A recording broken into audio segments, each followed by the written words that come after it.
In 2009, Marcus and David joined the Army. Same uniform, same starting point, same future ahead of them. Neither one owned a home, neither one had housing wealth. At the starting line, they were even. Over the next few years, their lives moved almost the same way. They trained, they worked, they got promoted, they earned similar pay, and for this story, we're going to keep almost everything equal. Same career, same PCS moves, same family growth. One difference: how they use their housing benefit. In 2012, both soldiers received PCS orders to Hawaii. For a lot of military families, Hawaii sounds exciting, but financially, it can also feel impossible. High prices, limited housing, big decisions. And for Marcus and David, Hawaii became the first major fork in the road. That same year, Marcus married Maya. David married Lauren. Both families were just getting started, and now, because they had dependents, both soldiers qualified for with dependent BAH. That housing allowance will become the most important number in this entire story. BAH stands for Basic Allowance for Housing. It's money provided to help families cover housing costs when government housing is not provided. But BAH is not just a monthly number, it's a financial tool, and where that money flows can change the outcome of an entire military career. David and Lauren looked at their options and chose military housing. And honestly, it made sense. No house hunting, no mortgage, no repair bills, no landlord responsibilities. They can move in, get settled, and focus on a mission and their family from day one. David's choice looked simple and smart. Marcus and Maya asked a different question. Could they buy off base? At first, it sounded unrealistic. This was Hawaii. Most people told them they would need a huge down payment. Some said buying was too risky. Others said just wait until later. But Marcus wanted to understand the math. For a qualified VA buyer, the VA loan can make it possible to purchase a home with zero down, no required monthly mortgage insurance, and in the right situation, seller credits can help reduce the cash needed to close. That doesn't mean buying a home is free, but it does mean the starting line is different for military buyers. So in Hawaii, the two families made different decisions.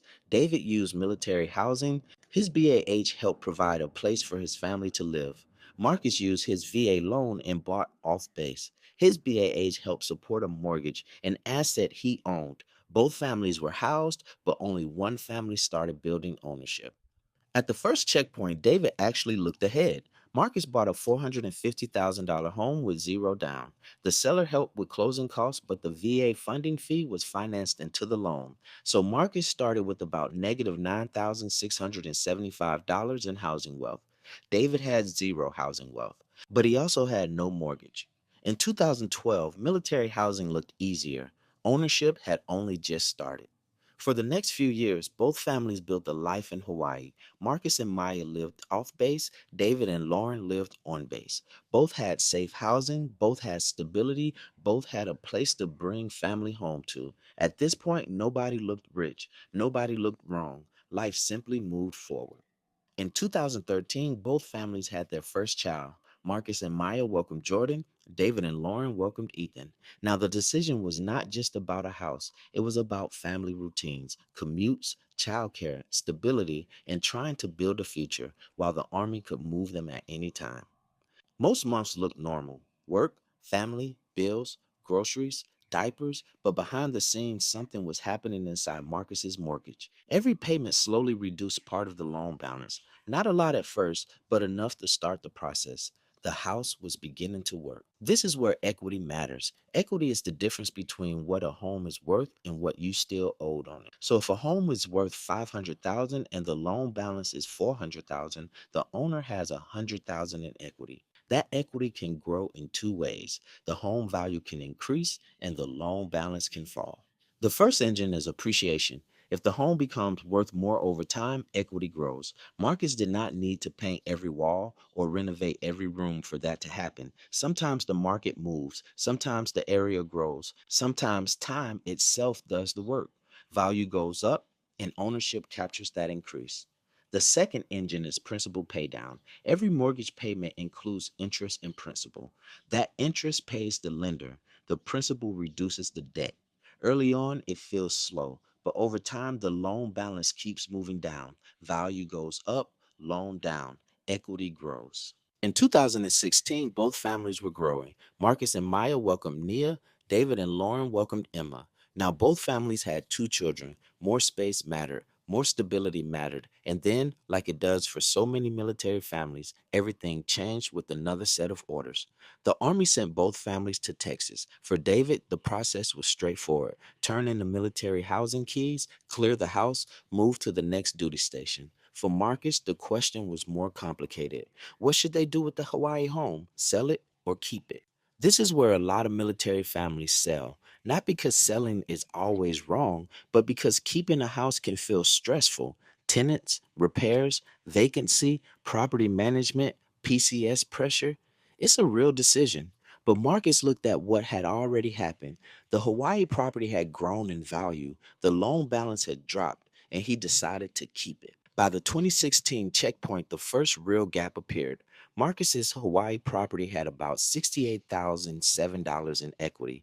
His new Texas purchase started slightly negative because of the finance VA funding fee. After combining both, Marcus had about $59,427 in housing wealth. David had zero housing wealth. David's family had been housed, but when they left Hawaii, no asset followed him. Marcus left Hawaii, but the house kept working. In Texas, both families started over and in a new place. David and Lauren moved into military housing again. Marcus and Maya bought another home. But this time, Marcus was not starting from zero. Back in Hawaii, his first property was still part of the story. The Hawaii home became a rental. A tenant moved in, a property manager helped oversee it, and now Marcus owned a home in Hawaii while living in Texas. That's the part many people miss. A PCS does not automatically end the financial life of a property. If kept properly, it can continue working from a distance. Every month, rent came in.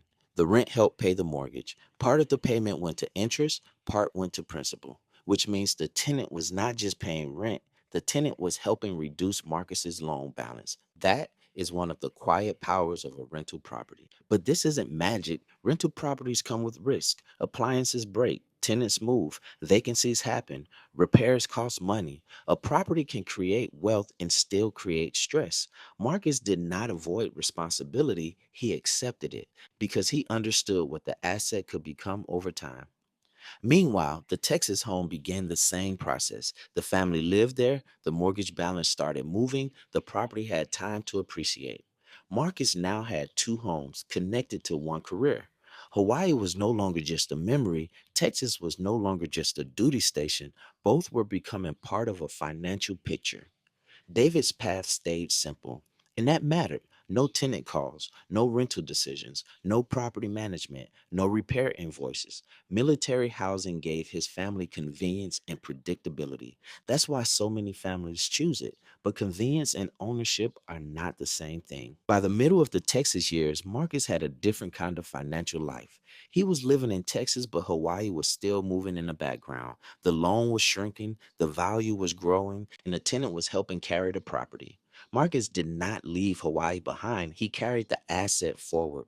At this point, the BAH difference was clear. David's BAH covered military housing. His family had a place to live. Marcus's BAH supported his current home, and the tenant's rent supported the previous home. Two families, same career, same housing benefit, different financial directions. Then the Army moved them again, this time to Colorado. For David, it meant another military housing office, another set of keys, another clean start. For Marcus, it meant a bigger question. Could he keep Hawaii? Could he keep Texas? And could he buy again? By 2020, the machine was starting to show. Hawaii had about $155,370 in equity. Texas had about $36,536. The new Colorado purchase started slightly negative. Rental cash flow collected was about $7,634. Marcus's total housing wealth was about $186,834. Davis' housing wealth was still zero. Hawaii was still working. Texas had joined the machine. Colorado became the new asset. In Colorado, the families were older, more experienced, and used to PCS life. David chose military housing again. Marcus bought another home, But now the story was no longer about one house, it was about multiple assets moving at the same time. Real estate wealth was building through three engines. Engine one, appreciation. Engine two, principal paydown. Engine three, cash flow. None of these engines had to be extreme. They just had to keep moving. And once Marcus owned multiple properties, each engine began working in more than one place. Appreciation means the property becomes worth more over time. Marcus benefited from appreciation on the full value of each property, not just the cash he invested. That is one of the reasons why the VA loan can be so powerful. With little or no money down, a qualified buyer can still control a large appreciating asset.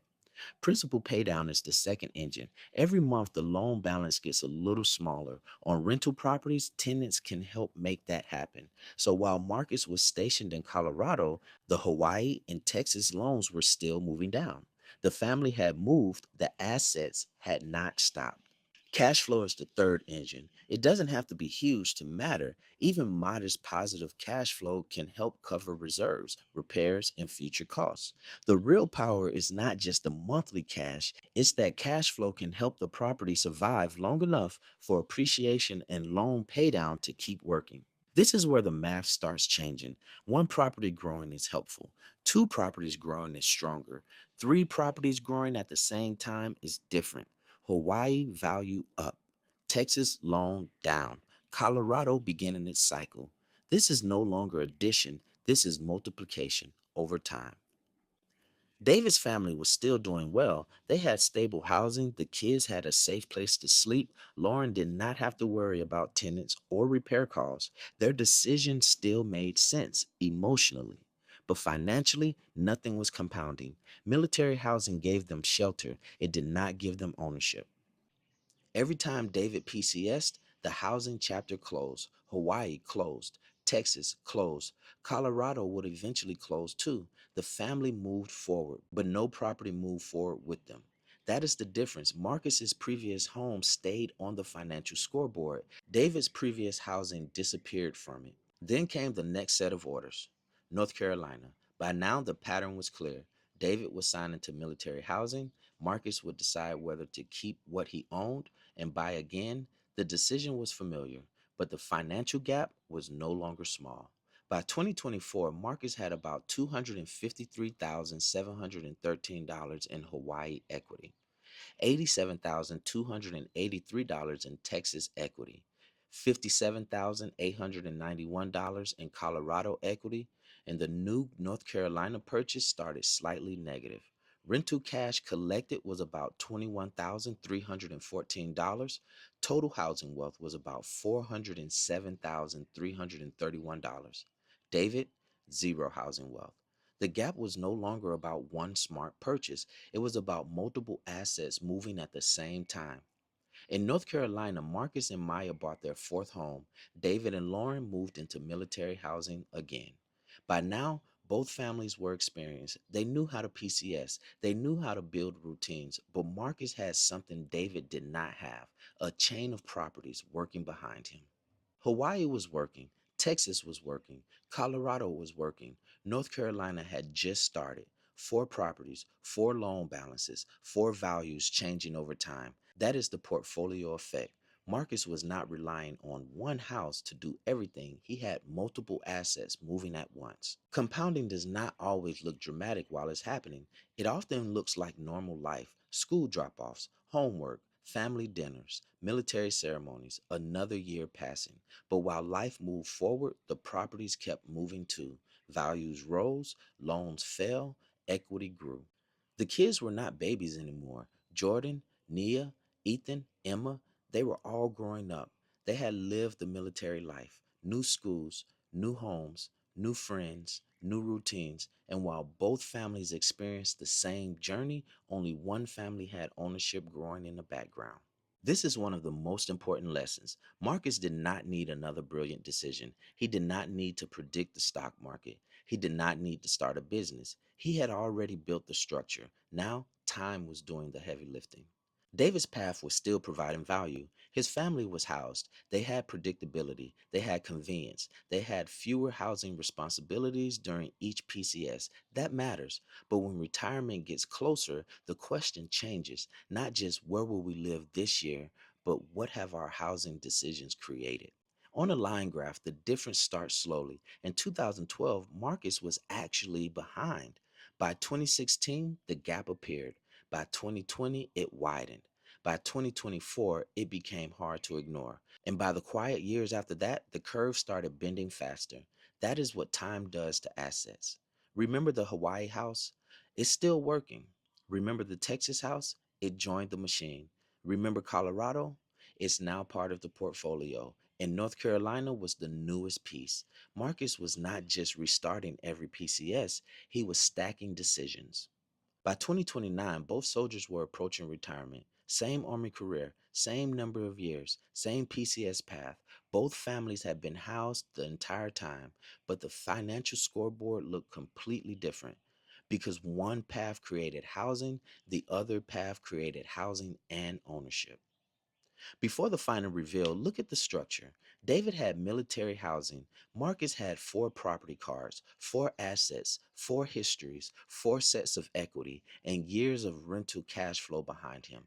Marcus did not need another brilliant decision, he just needed time. In 2029, Marcus and David retired after 20 years of service. Both served, both sacrificed, both raised families through moves, uncertainty, and change. This is not a story about one family being better than the other. It's a story about what different housing decisions produced over time. For David, retirement came with one more housing transition. Military housing was no longer permanent.